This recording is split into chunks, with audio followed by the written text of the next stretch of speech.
பழைய ஹல்க் படத்தில் பார்த்தீங்கன்னா ஹீரோ வந்து காமா கதிர்வீச்சு சம்மந்தமாக ஆராய்ச்சியில் ஈடுபட்டுருப்பார். அப்போ அந்த காமா கதிர்வீச்சு அதிகமாக உருவாக்குற அந்த மிஷினில் வந்து ஒரு பழுது ஏற்பட்டுடும்.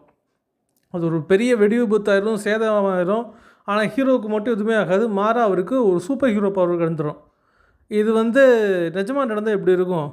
இது வந்து மனிதனுக்கு நடக்கல, மாறா ஒரு சின்ன உயிரியான புழுக்களுக்கு இந்த மாதிரியான விஷயம் வந்து நடந்திருக்கு. அதை பற்றி தான் நம்ம இந்த வீடியோவில் பார்க்க போகிறோம். ஸோ இந்த வீடியோ ஃபுல்லாக பாருங்கள். Welcome to tips and talks Tamil. உக்ரைனில் இருக்கிற ஒரு சிட்டி தான் செர்னோபைல். அந்த செர்னோபைல் அணு உலையில் நடந்த ஒரு பேர் விபத்து வந்து வரலாற்றிலே ரொம்ப மோசமான விபத்துன்னு சொல்கிறாங்க. 1986 ஏப்ரல் மந்தில் தான் அந்த விபத்து வந்து நடந்திருக்கு. விபத்து நடந்த அன்னைக்கு அந்த அணு உலையில் ஒரு டெஸ்ட் ஏதோ பண்ணியிருக்காங்க. அப்போ லோ பவர் காரணமாக அந்த அணு உலையில் அந்த ரியாக்டர் கண்ட்ரோல் மீறி போய் அந்த வெடி விபத்து வந்து நடந்திருக்கு. அப்போது அந்த அணு உலையை சுற்றி கிட்டத்தட்ட 2 லட்சம் மக்கள் வந்து அப்புறப்படுத்தப்படுறாங்க. 600 பேர் வந்து அந்த அணு உலையில் அந்த சைட்டில் வந்து வேலை பார்த்து இருந்திருக்காங்க. அந்த ஆக்சிடென்ட் நடந்த அதே நாள் வந்து 31 பேர் வந்து இறந்தாங்களாம். அதுக்கடுத்து எப்படியும் அந்த அணு உலையிலேருந்து வெளிப்பட்ட கதிர்வீச்சு தாக்கத்தினால மக்கள் எப்படி ஒரு 4000 பேராவது இறந்துருப்பாங்கன்னு சொல்லிட்டு 2005 UN வந்து ரிப்போர்ட் கொடுத்துருக்கு. இருந்தாலுமே அந்த கதிர்வீச்சு தாக்கத்திலேருந்து அந்த அணு உலை சுற்றி இருந்த மக்கள் வந்து முற்றிலுமாக வந்து தப்பிக்க முடியல. அந்த அணு உலையிலிருந்து வெளிப்பட்ட கதிர்வீச்சு வந்து மக்களை தாக்கி நிறைய பேர்த்துக்கு வந்து கண் சம்மந்தப்பட்ட நோய்கள், கண்ணில் புற வர்றது, அதுக்கடுத்து தைராய்டு கேன்சர், நிறைய பேர்த்துக்கு வந்து பிளட் கேன்சர், இந்த மாதிரியான விஷயம்லாம் வந்து நடந்திருக்கு. இந்த கதிர்வீச்சினால் வந்த பாதிப்பு இன்னுமே வந்து அந்த பகுதியில் இருக்கிற மக்களுக்கு இருக்குது. அவங்களுக்கு பிறக்கிற குழந்தைகளுக்கும் அதனால் பாதிப்பு வந்து இருக்குது. இப்போவும் குறிப்பிட்ட பகுதி வரைக்கும் மக்கள் நடமாட்டம் வந்து தவிர்க்கப்பட்டிருக்கு. ஏன்னா அங்கே கதிர்வீச்சு தாக்கம் அதிகமாக இருக்குது அப்படின்னு சொல்லிட்டு மக்கள் வேணால் நடமாடாமல் இருக்கலாம், மக்கள் அங்கே வாழாமல் இருக்கலாம். ஆனால் சின்ன சின்ன உயிரினங்கள், புழு இந்த மாதிரியான உயிரினங்கள், பூச்சி இந்த மாதிரியான உயிரினங்கள், ஓநாய், நாய் இந்த மாதிரியான உயிரினங்கள் அதெல்லாம் அங்கே சுற்றி வாழ்ந்துட்டு தான் இருக்குது. இப்போது ரீசெண்டாக சயின்டிஸ்ட் வந்து போய் அந்த இடத்துல ஆராய்ச்சி பண்ணியிருக்காங்க. அந்த இடத்துல கதிர்வீச்சு தாக்குதல் இன்னுமே அதிகமாக இருக்குது. அதனால் சயின்டிஸ்ட் வந்து அந்த இடத்துல வாழ்கிற மற்ற உயிரினங்கள் இந்த கதிர்வீச்சினால் எப்படியான மாற்றத்திற்கு உள்ளாக்கப்படுது அப்படின்னு சொல்லிட்டு ஆராய்ச்சி பண்ணுறதுல ரொம்பவே வந்து ஆர்வம் காட்டுறாங்க. சமீபத்தில் நடந்த ஒரு ஆராய்ச்சியில் தான் நிமாட்டட் அப்படின்ற ஒரு புழு, அது வந்து தமிழில் வந்து உருளை புழுன்னு சொல்கிறாங்க. கிட்டத்தட்ட 25,000 வகை இருக்கான். அந்த பகுதியில் மற்ற மிருகங்கள் சாப்பிட்டு போட்டு கிடந்த சாப்பாட்டு, நல்லா அழுகி போன சாப்பாட்டில் இருந்த அந்த புழுக்கள், அதுக்கடுத்து செடியில் இருந்த அந்த புழுக்கள், வேறு வேறு பகுதியில் இருந்த அந்த புழுக்களை வந்து எடுத்துகிட்டு கிட்டத்தட்ட 20 வகையான புழு, முற்றிலும் மரபணுவில் வேறு வேறையான மரபணு கொண்ட 20 வகையான புழுக்களை வந்து எடுத்துகிட்டு நியூயார்க் யூனிவர்சிட்டியில் கொண்டு போய் அதை வந்து ஆராய்ச்சி பண்ணுறதுக்கு எடுத்துகிட்டு போயிருக்காங்க.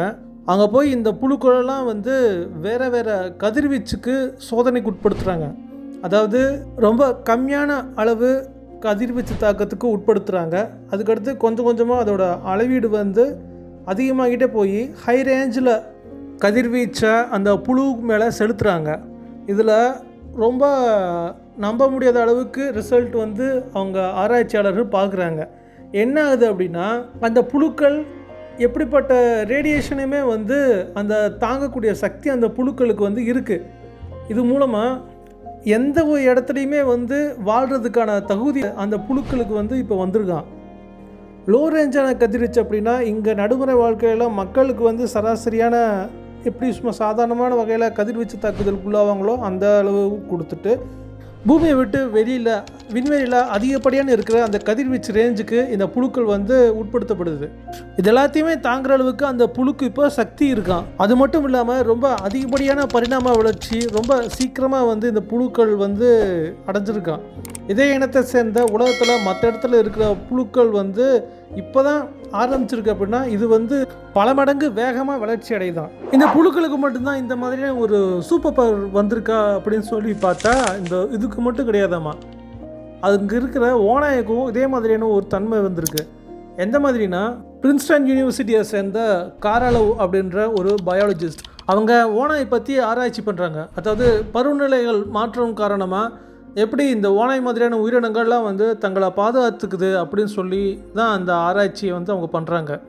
இந்த செர்னோபில் அணுவில் விபத்துக்கு அப்புறம் அந்த பகுதியில் வாழ்கிற அந்த ஓநாய்கள்லாம் வந்து எப்படி இன்னும் வாழ்ந்துட்டுருக்கு அப்படின்ற அந்த ஆராய்ச்சியில் இவங்க என்ன பண்ணியிருக்காங்க, 2014 இவங்க கூட வேலை பார்க்குற சில பேர் கூட சேர்ந்து அந்த ஓநாயை வந்து எப்படியோ பிடிச்சி அதுக்கு வந்து ஜிபிஎஸ் ட்ராக்கர் மாற்றி விட்டுருக்காங்க.